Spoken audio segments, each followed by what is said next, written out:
losing circus.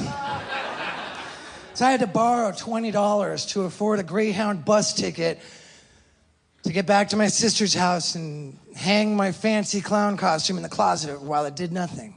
And I sold shitty weed. Yeah. And the bags of weed I sold did not weigh what they were supposed to weigh. I was like, I need a plan. And the one thing I could think of is how terrified I was all the time when I was walking on my big stilts. Like, man, if I fall over, I'm gonna be fucked. That's it. So I called up these guys I knew at a skateboard magazine in California. I said, oh man, I'm gonna get on my stilts and light my whole stilt costume on fire. I'm gonna crack open a beer and pound it while I tip over and splat on the concrete. So these guys from the skateboard magazine said, we will shoot that. They waited until I got out there to say, hey, this isn't just for the skateboarding magazine. This is for a pilot for a television show on MTV called Jackass. Now, when Jackass came out, I mean, I was fucking ready. The first thing I did was I moved out to LA, and when I got there, we jumped on an airplane and flew to Europe to go film a special episode racing cars through all these countries. Now, I knew we were gonna be in the car for 5 days. So I challenged my Jackass buddy Chris Pontius to a friendly competition to see who could ejaculate the most times in the car while it was full of dudes and driving down the road. Those were the rules. So the race begins in London, England. Fireworks go off. The cars peel out. Pontius and I start tugging. But it was broad daylight outside, and our buddies were wide awake. We couldn't even get boners. But that didn't stop us. We are yanking on our wet noodles, just giggling. Ah. And London's got all those double-decker buses, so every one of them that goes by, everybody on the top deck is just looking right down.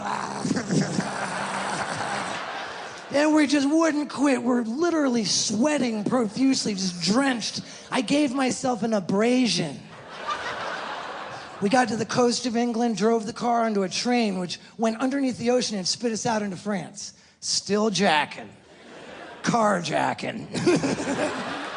Nobody was successful until we got to Belgium, where it was the dark of night. Pontius had fallen asleep next to me in the back seat.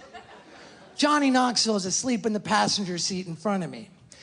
The producer dude was awake, but he's driving, looking forward. I had some privacy.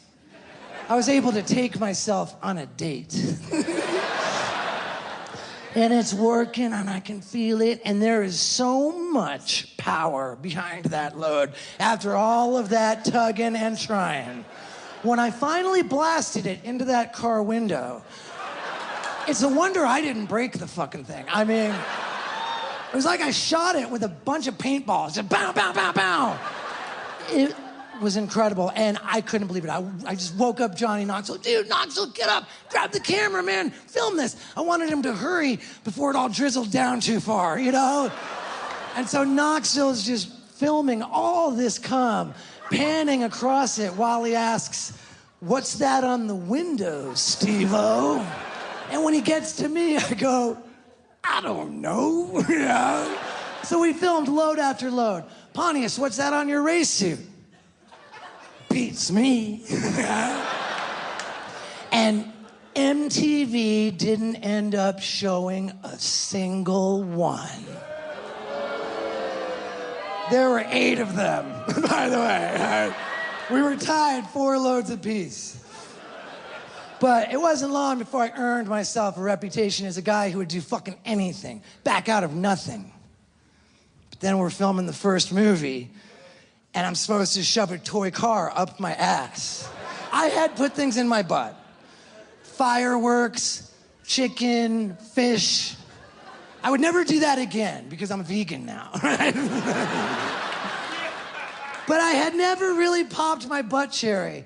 I didn't care. This idea was so funny, you know? Doc, I don't know. I drank so much and my butt hurts. Like, you know, I need a nugget. Thing was that I accidentally told my dad. To keep listening to this audiobook for free, click the link in the description. It will take you to a free Audible trial where you can listen to this and many other books for free for 30 days.